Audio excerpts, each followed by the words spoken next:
had a beautiful vlog this week. It had all sorts of gorgeous footage of me hanging clothes on the line and making sourdough and exploring a sunflower field. And I lost it all, so that was a bummer. But for this week, the thing that I've been considering is creating a life I love. And we hear a lot about that in our current culture.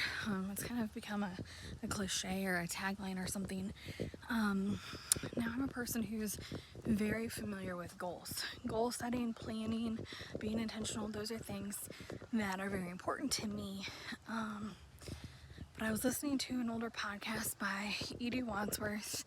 I read her book, All the Pretty Things, years ago, and I just kind of rediscovered her this week. But anyway, so I was listening to one of her podcasts, and she talked about how a lot of times in midlife we stop dreaming.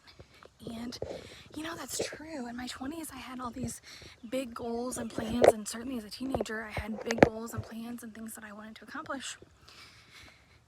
And I'm 36 now, and in my 30s, it's just been about doing the thing, right? It's been about raising my children and homeschooling, and really, I was a teen mom, so I became a mom at 17, so yeah, technically my late teens and early 20s were raising children too, but there were still a lot of unknowns, right? I was still a new mom in my 20s for the most part.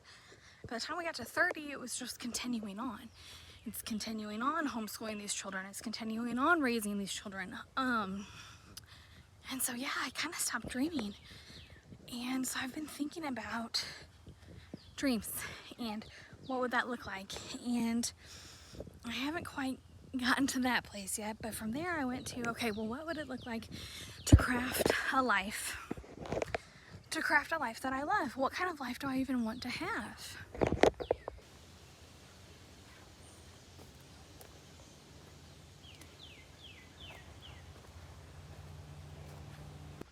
And for you, what kind of life do you want to have? What kind of life do you want to craft?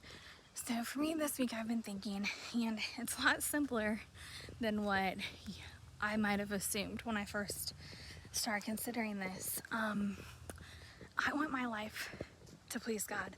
I mean, if you're a person of faith, we all know, well done, good and faithful servant. You've been faithful in little, now you'll be faithful in much. We want to hear those words from God at the end of our lives, right? So that's one.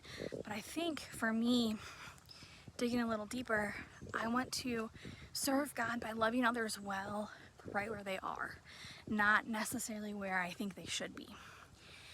And for me, that's definitely one of the things that I'm learning this year. I also want to love God by constantly getting closer to Him, by, spending time with Him. If we love someone, we intentionally try to spend time with them. We try to spend time with our husbands or our children. And so, in this season of having a couple extra kids around, my morning times have gotten very chaotic, not quiet at all, and short. And so I want to get back to intentionally spending time with God. But as far as like a lifelong crafting a life that I want, I want to serve God by loving other people, because that was something He told us to do, right? They will know you're my people by your love. And then going on from there, the next most important relationship to me is obviously my marriage. So I want to continue to be in love with Zach. I want to continue to have a marriage where there's strong communication and a deep friendship, and where I'm serving more than thinking about what I'm getting out of it. As far as parenting, I want to continue to enjoy my kids. My oldest graduating this May brought home again just how short this season is, and I want to make sure that I'm enjoying it. I want to enjoy even the chaos, even the moments that may be less enjoyable. And then, because a large part of my parenting journey is homeschooling, right? Homeschooling, I say that's my 9 to 5, because in a lot of ways, when you homeschool, if you're the one doing the teaching, if you haven't delegated it to like an online program or a co-op or something, you are working on homeschool like it's your full-time job. And so I took a couple of days this week and I planned through December 2nd, so about the first semester, give or take. And so the things that kept coming up for me were consistent morning time, weekly nature studies, and just taking the time to make sure that I'm really doing the things that I want to do, the things that I want to have imparted on my children, not just what we should be doing, because there's always more and more and more that you could do or should do.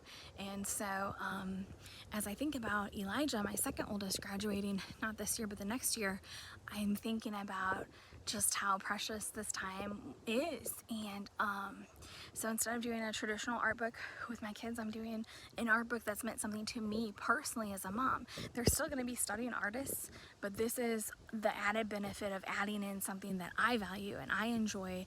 And this art book has lessons that I want them to know in it as well. It's not just art, if you will. So for me, that's what it looks like to craft a life that I love in the area of homeschool. And then I've got some dreams and goals and plans, and really what I'm starting with was I started with what would crafting a life that I love look like, you know, in the area of God and my marriage and my parenting and homeschool. I have some art dreams and some business dreams and some things like that. And then some community dreams. I love teaching our youth group, the local middle schoolers, because I don't have any high schoolers in my youth group currently besides my kids. But our local middle schoolers, they're precious and they're smart, and I would love to be able to stewardship that well and be able to keep teaching these kids, these precious kids, about God. That is one of the highest honors, and it's also something that, yes, it's difficult. It takes time and effort, but it's also something that just, it fills me in a way that I know that this is one of the things that I was meant to do. Does that make sense? I hope. And then also in my serving and home, I like hanging laundry on the line. I enjoy that, and so taking the time to do that. Yes, it's my job to serve my family, and sometimes that means doing it the most efficient ways, and sometimes it means doing it in the ways that also bring me life. And that's kind of something that I've been learning. You know, taking care of dishes and laundry and keeping the house clean, those are important to me, because when I do my jobs well, my family is able to go out and do the things that they were created for, right? If they don't have to worry about meals and clean clothes and that the bathroom's clean and hygienic, like, that's my job as the mom and the homemaker. That's my job. And so if I do my job well, then they can go out and they can do their job well. But that doesn't always mean I have to do things the fastest way.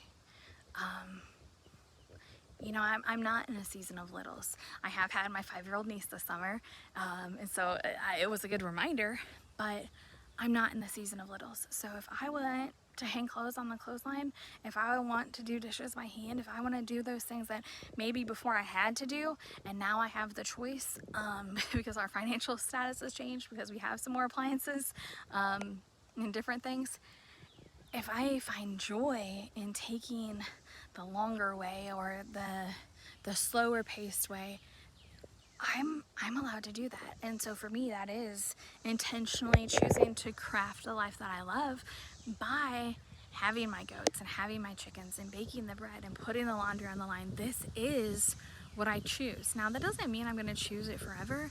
That doesn't mean that I think it's the best choice and that I'm advocating for you to do it. I'm just saying that part of crafting a life we love is leaning into what brings us joy in even the mundane, because it can be really beautiful. You have to do the laundry anyway, so if hanging it on the line brings you joy, you might as well do it, right? As always, I thank you for watching. I just really appreciate you. I hope you have a great day, and I hope this helps you think about crafting a life you love. Thanks. Bye.